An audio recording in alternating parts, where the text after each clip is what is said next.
శర్మ గారు ప్రజల నాడు ఎవరికీ తెలియదు, నాకు అస్సలు తెలియదు. మన దేశంలో ఓటరు తన మనసులో ఉంది పూర్తిగా బయట పెట్టరు. అందుకని చాలా సర్వేలు అవి కూడా పెద్దగా అంత అయిన తర్వాత మనం చెప్పుకోవడమే కానీ అవి సరిగ్గా ఎవరు అంచనా వేయలేరు. 2004లో మీకు గుర్తుంటుంది, వాజ్పేయి ప్రభుత్వం ఓడిపోతుందని ఎవరు అనుకోవాలి. నా మటుకు నేను అనుకోవాలి. ఎందుకంటే 8% అభివృద్ధి సాధించారు. మరి మౌలిక సదుపాయాలు ఎప్పుడు లేనంతగా అద్భుతంగా తీసుకొచ్చే ప్రయత్నం, జాతీయ రహదారులంతా వాజ్పేయి గారి పుణ్యమే కదా. మొబైల్ ఫోన్లు కానీ మిగతావి కానీ చాలా రంగాల్లో చాలా ప్రామాణికమైన పని జరిగింది. నరసింహారావు గారు, మన్మోహన్ సింగ్ గారు ఏ ఆర్థిక సంస్కరణలు పెట్టారో దాన్ని కొనసాగించి రెండో దశ తీసుకెళ్లారు. నిజంగా ఎవరు ఊహించరా, కానీ అనుకోకుండా ఫలితాలు వచ్చినాయి. కాబట్టి మనం చెప్పలేం. అయితే ఇవాళ దేశంలో ఉన్న వాతావరణంలో 2004కి ఇప్పటికీ తేడా నాకు అర్థమైంది ఏంటంటే, సామాన్య ప్రజలకు అర్థమయ్యేట్టు చెప్పి ఆకర్షించేటువంటి ఒక బలమైన నాయకుడు ఒక ఆయన ఉన్నాడు, నరేంద్ర మోదీ గారు. ఆనాడు సామాన్య ప్రజలకు అర్థమయ్యేట్టు చెప్పే ప్రయత్నం, ఆ భాష, ఈ ఆర్థిక ప్రగతి ఏమిటి, ఈ మౌలిక సదుపాయాలు ఏమిటి, భవిష్యత్తు ఏమిటి, ఎందుకు ఈ సంస్కరణలు కావాలని చెప్పని అవి చెప్పలా. వాళ్ళు వింటారులే అనుకున్నారు. నరసింహారావు గారు ప్రభుత్వం పోయిన కారణం అదే. వాటి అవసరం ఏంటి పేదలకి అని వివరించి చెప్పడంలో విఫలం. సామాన్యుడు చేరలేకపోయారు. అది 2004 సంవత్సరంలో కూడా అంతే. ఇది కేవలం ఆర్థిక సంస్కరణలో డబ్బున్న వాడి కోసమే అన్న భావాన్ని కలగజేశారు తెలియకుండా. మోదీ గారు ఆ పొరపాటు చేయాలి. ఆయన రెండు చేశారు. ఒకటి, ముందు పేదలకి సంక్షేమాన్ని సమర్థంగా, మధ్యలో ఎక్కడా కూడా ఈ అవినీతి కానీ లేకపోతే ఇంకా అసమర్థత కానీ లేకుండా డిజిటల్ టెక్నాలజీ ఏర్పాటు చేసి దేశవ్యాప్తంగా చాలా సమర్థంగా అందించారు. దక్షిణాది రాష్ట్రాల్లో మనకు ఆ తేడా పెద్ద కనిపించకపోవచ్చు, ఎందుకంటే బీజేపీ ప్రభావం కొన్ని చోట్ల ఉంది. తర్వాత ఉన్న చోట్ల కూడా ఇతర పార్టీలు కూడా సంక్షేమాన్ని పూర్వం నుంచి చేస్తూ వచ్చినాయి. కానీ ఉత్తరాది రాష్ట్రాల్లో ఈ స్థాయిలో సంక్షేమం, అవినీతి లేకుండా చివరి మనిషికి అందటం మొట్టమొదటిసారి. ఎప్పుడైతే ఆ ప్రజల దగ్గరికి, పేదల దగ్గరికి ఆయన వెళ్ళగలిగాడో, సమర్థంగా సంక్షేమం అందించగలిగాడో, ముందు పేద వర్గాల్లో ఆయన పట్ల నమ్మకం ఉంది. అదే సమయంలో ఆయన ఒక పివి నరసింహారావు గారు, ఒక మన్మోహన్ సింగ్ గారు, ఒక వాజ్పేయి గారు తీరున ఆర్థిక వ్యవస్థ పెరగాలి, సంపద పెరగాలి, పెట్టుబడులు పెరగాలి, మౌలిక సదుపాయాలు కలగాలి, దానికి గట్టిగా కట్టుబడినారు. కాబట్టి దానివల్ల బహుశా 2004లో ఉండకపోవచ్చు. కానీ అందరూ చెప్తున్న ప్రకారం మొగ్గు అధికార పక్షానికే ఉన్నది.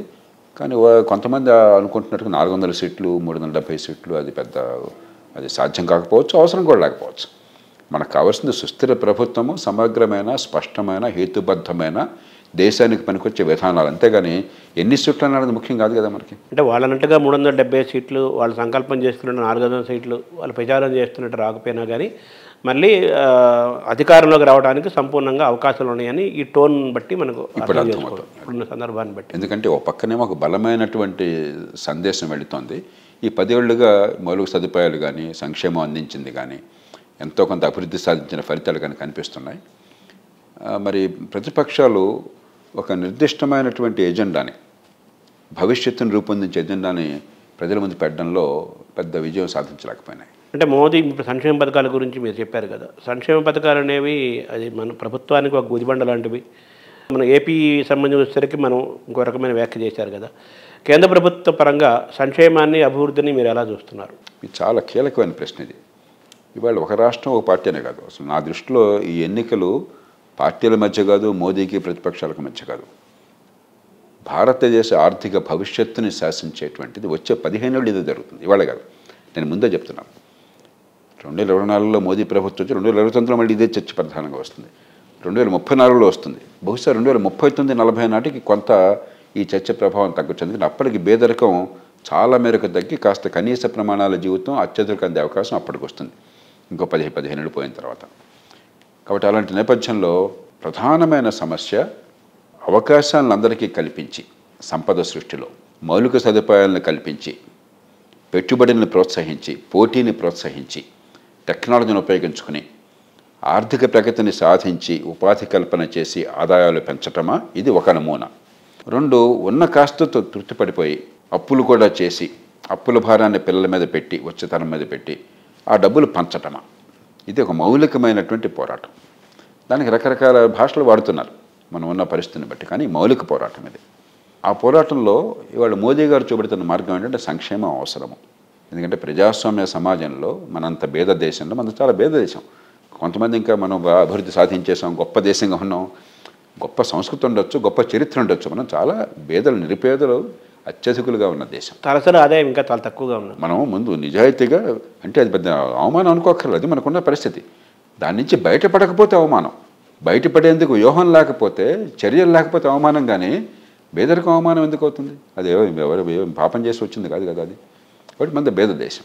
కాబట్టి పేద దేశంలో సంక్షేమాన్ని తాత్కాలికమైన అవసరాలు తీరుస్తూనే, కొంత ఈ పేదరికం బాధంతో మనకు తొలగిస్తూనే, అదే పరిపాలన అనుకోకుండా భవిష్యత్తుకి బాటలు వేయటం, ఆర్థిక ప్రగతిని పెంచడం, పొదుపరితనాన్ని పాటించటం, అప్పు చేసే పప్పుకోడు కాకుండా మనం డబ్బుల్ని వీలున్నంత మేరకు భవిష్యత్తు కోసం, మన పిల్లల తరం కోసం పెట్టుబడులు పెట్టడం, ఆర్థిక వ్యవస్థని పెంచడం, అది ఆ నమూనాని ఆయన మన ముందు పెడుతున్నారు.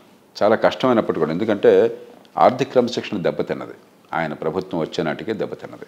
ఆ తర్వాత మీకు ఈ కోవిడ్ కారణంగా మరింత 9.2% దాకా జాతీయ స్థాయిలో రుణాలు పెరిగినాయి. చాలా చాలా ఎక్కువ. మనం 3-4% కంటే పెరగకూడదు. బాగా చేస్తే 4-4.5% ఉండొచ్చు. అది కూడా పెట్టుబడులకు వెళ్ళాలి. కానీ కోవిడ్ టైంలో ప్రపంచం అంతా కూడా ఏమైంది? ప్రభుత్వాలకు ఆదాయాలు తగ్గినాయి, ఖర్చులు పెరిగినాయి. కష్టంలో వాళ్ళు ఆదుకోవాలి, ఆర్థిక వ్యవస్థ ఆగిపోయింది కాబట్టి మరి కోవిడ్ని ఎదుర్కోవాలంటే డబ్బు ఖర్చు పెట్టాలి. 2 రకాలుగా ఖర్చులు పెరిగినాయి. కానీ మొత్తం ఆర్థిక వ్యవస్థ మన వల్ల స్తంభించిపోయింది కదా. మనం లాక్డౌన్లో పెట్టాల్సి వచ్చింది ఈ వ్యాధి వ్యాపించకుండా. ఆదాయం తక్కువ, ఖర్చు ఎక్కువ. అది ప్రపంచం అంతా కూడా కోవిడ్ టైంలో అప్పులు పెరిగినాయి. కానీ 9.2% ఉన్నదాన్ని ఈ సంవత్సరం 5.4కు తీసుకొచ్చారు. గడిచిన సంవత్సరం. నడుస్తున్న సంవత్సరం ఇంకా తగ్గే అవకాశం ఉంది. కాబట్టి గొప్ప ఆర్థిక క్రమశిక్షణ చూపెడుతున్నారు. అదే సమయంలో ఆర్థిక అభివృద్ధికి బాటలు వేస్తున్నారు. మీకు పెట్టుబడులు చూసుకున్నట్టయితే మౌలిక సదుపాయాల్లో రికార్డు స్థాయిలో పెట్టుబడులు 18 లక్షల కోట్ల రూపాయలు అన్ని రూపాయల్లో పెట్టుబడులు కనిపిస్తున్నాయి. బడ్జెట్ ద్వారా ప్రత్యక్షంగానే 11,11,000 కోట్ల రూపాయలు ఈ సంవత్సరం నడుస్తున్న సంవత్సరంలో కేటాయించారు. కాబట్టి జాతీయ స్థాయిలో ఖచ్చితంగా ఆర్థికంగా ఇబ్బందులు ఉన్నా కూడా ఉన్నాయి. ఎందుకంటే జాతీయ స్థాయిలో కూడా 56-57% జాతీయ ఆదాయం అప్పుల రూపంలో ఉన్నది. కానీ అప్పుల భారం క్రమక్రమంగా జాతీయ ఆదాయంలో వాటాగా తగ్గడం కోసం అని చెప్పని, అప్పులు చెల్లించే భారం తగ్గడం కోసమని గట్టి ప్రయత్నం జరుగుతున్నది. ఇది కొనసాగాలి. కొన్ని రాష్ట్రాల్లో జరుగుతున్నాయి, కొన్ని రాష్ట్రాల్లో జరగట్లేదు. అట్లాగా ఒరిస్సా నా దృష్టిలో గొప్ప ఉదాహరణ. ఒరిస్సా ప్రత్యేకంగా ఎందుకు చెప్తున్నానంటే, ఒక పేద రాష్ట్రం చాలా కాలం నుంచి, కానీ అది బీజేపీ లేదు, కాంగ్రెస్ లేదు. కాబట్టి ఈ గొడవలు లేవు. మనం ఏం మాట్లాడినా, మనం అమ్మ అంటే బూతు మాట అనే లోకంలో ఉన్నాం మనం. మీరేం మాట్లాడినా ఒక రాష్ట్రం ఉదాహరణ చేస్తున్న, రాష్ట్రంలో పరిపాలన చేస్తున్న వాళ్ళు వాళ్ళ గురించి మంచిగా చెప్తే ఆ పార్టీకి అనుకూలం, లేకపోతే అది కాదు. వాస్తవాలను బట్టి మనం అంచనా వేయాలి. నవీన్ పట్నాయక్ గారి పరిపాలనలో ఒక ఒరిస్సా లాంటి పేద రాష్ట్రం, ఎన్నో రకాలైన ఆటుపోట్లకు గురయ్యే రాష్ట్రం, ప్రకృతి వైపరీత్యాలకు గురయ్యే రాష్ట్రంలో 26,000 కోట్ల రూపాయల మిగులు సాధిస్తున్నారు. వాళ్ళకు వచ్చేటువంటి ఆదాయంలో, పన్నుల రూపంలో వచ్చే ఆదాయంలో ప్రజలకు సంక్షేమాన్ని సమర్థంగా అందిస్తూ, ప్రజల మన్నన పొందుతూ, మళ్ళీ మళ్ళీ ప్రజల మద్దతు పొందుతూ ఎన్నికల్లో, అదే సమయంలో పొదుపరితనాన్ని పాటిస్తూ ఆ డబ్బంతా పెట్టుబడులకు ఖర్చు పెడుతున్నారు. ఇది గొప్ప ఉదాహరణ. ఒరిస్సా మనందరికీ ఆదర్శం కావాలి. అది ఏ రాష్ట్రమైనా కూడా. అవినీతి కూడా ఆయన లేదు కదా అసలు, ఆయన దగ్గర వ్యక్తిగా అసలు కాన్సెప్ట్ అంటే ఈవేళ అసలు అవినీతి లేకుండా పరిపాలన సాధ్యం కాదు. కానీ వ్యక్తిగత అవినీతి లేదు, పరిపాలన బాగా జరుగుతుంది, మనం ఉన్నంతలో మంచి జరుగుతుందన్న భావం ప్రజలకు ఉండదు అంతవరకు. కానీ కొన్ని రాష్ట్రాలు చాలా శృతిమిచ్చి చేస్తున్నాయి. ఇప్పుడు ఉదాహరణకి తెలంగాణ, సరే గతంలోనే దుబారా ఖర్చులు ఎక్కువ పెట్టారు, కానీ ఎంతో కొంత పెట్టుబడులు కూడా పెట్టారు. ఇప్పుడు ఏమైంది? మీకు 1,20,000 కోట్ల రూపాయలు అదనంగా మళ్ళీ భారాన్ని తెచ్చుకుంటున్నారు. ఇవాళ నిన్న పత్రికల్లో చూస్తే మళ్ళీ ఏదో బస్తీ మీద సవాల్ అనుకుని రేపు ఆగస్టు 15 లాగా మళ్ళీ రుణమాఫీ చేయటమా వద్దా అని చెప్పానండి చర్చ. అంతేగాని రుణమాఫీ వల్ల ప్రయోజనం ఏమిటి, నష్టం ఏమిటి, ఖజానా ఏమవుతుంది, అసలు ఖజానాలో డబ్బులు ఉన్నాయా, ఇది సరైన పద్ధతి, ఆ చర్చ లేకుండా పోయింది మనకి. ఆంధ్రప్రదేశ్ చెప్పనక్కర్లేదు, అసలు సంక్షేమమే పరిపాలన, ఇంకేం పరిపాలన అంటే ఇంకేం లేదు, బటన్ నొక్కటం అని చెప్పిన పరిస్థితిలో ఉన్నది. కాబట్టి సమతూకం కావాలి. దానికి మోదీ గారు చేస్తున్నది కానీ జాతీయ స్థాయిలో, నవీన్ పట్నాయక్ గారు చేస్తుంది కానీ మీకు ఒరిస్సాలో, లేకపోతే ఉత్తరప్రదేశ్లో యోగి ఆదిత్యనాథ్ చేస్తున్నది. ఉత్తరప్రదేశ్ చాలా పేద రాష్ట్రం, చాలా కష్టాల్లో ఉన్న రాష్ట్రం, దుష్పరిపాలన రాజ్యమైన రాష్ట్రం, పెద్ద రాష్ట్రం, ప్రపంచంలో పెద్ద దేశాల్లోనే 3వ 4వ అవుతుంది అది.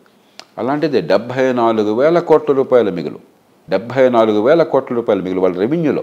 అంటే వాళ్ళు సంక్షేమ పథకాలు చేస్తూనే ఉన్నారు, వాళ్ళు కూడా సమర్థంగా చేస్తున్నారు, ప్రజల మన్నన పొందుతారు. అదే చెప్పేది.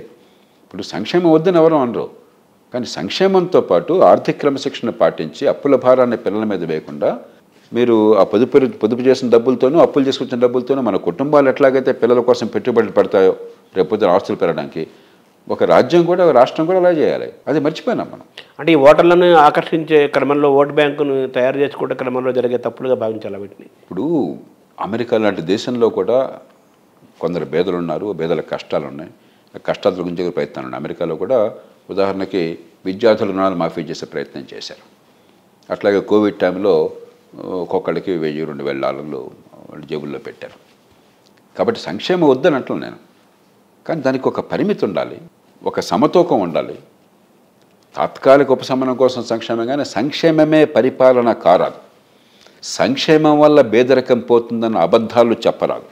సంక్షేమం వల్ల తాత్కాలికంగా పేదరికం వల్ల కలిగే నొప్పి తగ్గుతుంది, అంటే ఇది పేదరికం పోదు. పాలిటిక్స్ అనాలా, ఎలా అనాలి? అంతే. నాకు అధికారం వస్తే దేశం ఏమైనా పర్లేదు, మొత్తం వల్లకాడైనా పర్లేదు, శ్మశానైనా పాలించుకుంటాను, కానీ నాకు అధికారం మట్టుకు రావాలా అన్న పరిస్థితి చాలా పార్టీలకి చాలా రాష్ట్రాల్లో వస్తుంది. ఇది చాలా ప్రమాదకరమైనది.